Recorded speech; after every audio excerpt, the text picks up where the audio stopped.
Molt bona tarda, soc la Mireia Iniesta. Benvolguts al cicle Mons Inventats, Mons Reals, organitzat per la Federació Catalana de Cineclubs.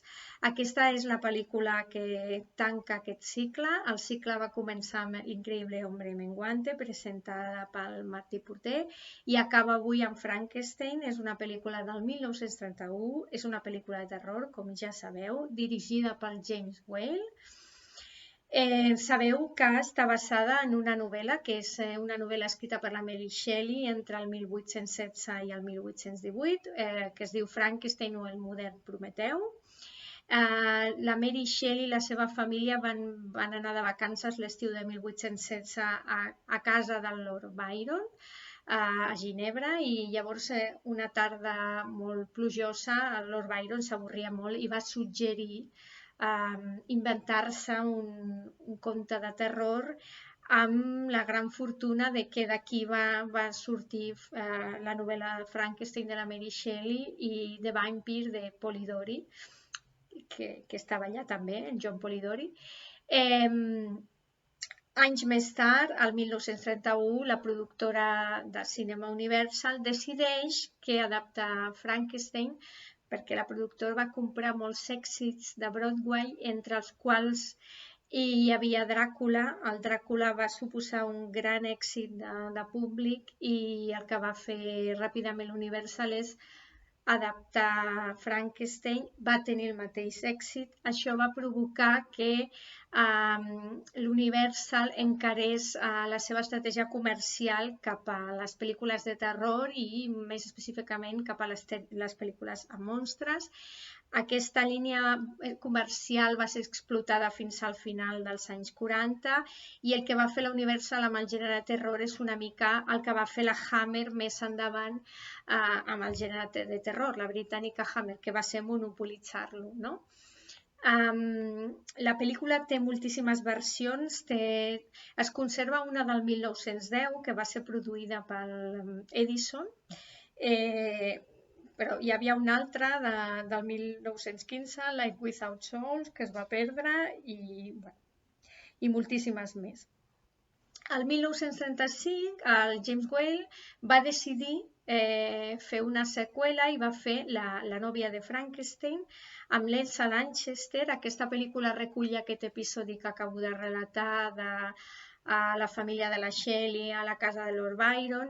És l'escena que obre la pel·lícula, interpretada per la Mary Shelley, interpretada per Elsa Lanchester, i el personatge de la nòvia de Frankenstein també és interpretat per la Elsa Lanchester, i val moltíssim la pena veure aquesta pel·lícula.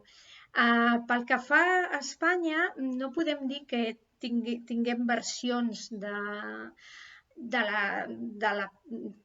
la pel·lícula de Frankenstein o de la novel·la de Frankenstein. Sí que tenim dues pel·lícules, com a mínim, que recullen una mica els temes, no?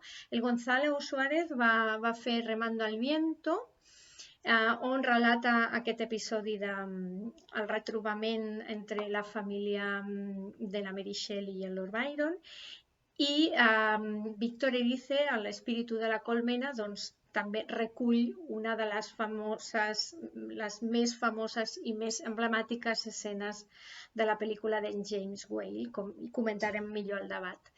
L'argument ja el coneixeu. El doctor Henry Frankenstein està obsessionat amb la idea de crear un ésser fet amb les peces dels cossos d'una sèrie de cadàvers que ell va robant.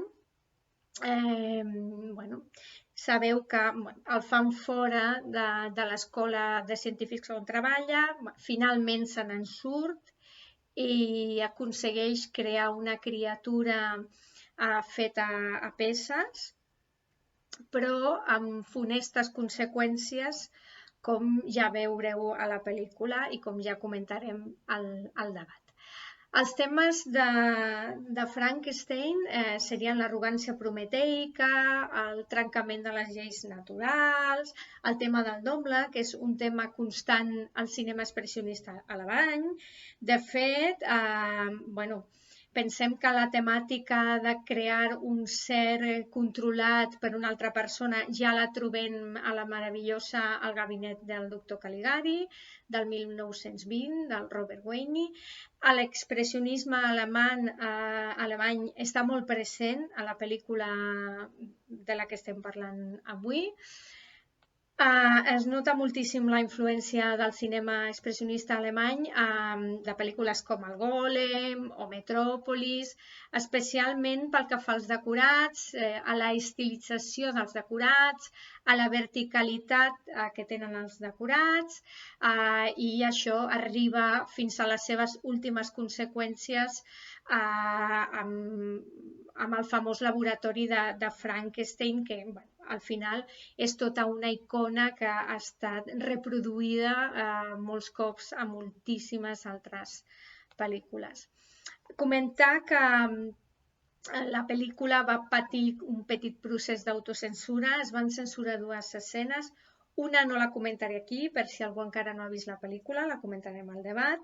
És una de les escenes més famoses i es produeix en el moment en què Frankenstein, el monstre, es troba amb una nena davant d'un llac, i ja la comentarem millor al debat. I una altra és interessant perquè té relació amb el moment en què el doctor Frankenstein veu que aconsegueix crear aquesta criatura i diu ara sé el que sentia Déu o una cosa semblant. Llavors això sí que van decidir tallar-ho perquè van considerar que podia atemptar contra la moral catòlica. Crec que és molt important per a les persones que vindreu al debat que pareu atenció a la primera escena i a l'última escena de la pel·lícula, que comentarem i aprofundirem en el debat, perquè es veu l'evolució dels temes de la pel·lícula, l'evolució del personatge principal i bé, al final estan recollides moltes de les idees, no de la novel·la, no és cert, però sí de la filosofia de la pel·lícula. Dir-vos també que el Frankenstein crec que té la virtut de ser una de les poques pel·lícules que aconsegueix que espectadors i espectadores empatitzin amb el monstre. Bé, ens veiem al debat, gaudiu molt de la pel·lícula i molt bona tarda. Nosaltres som el públic.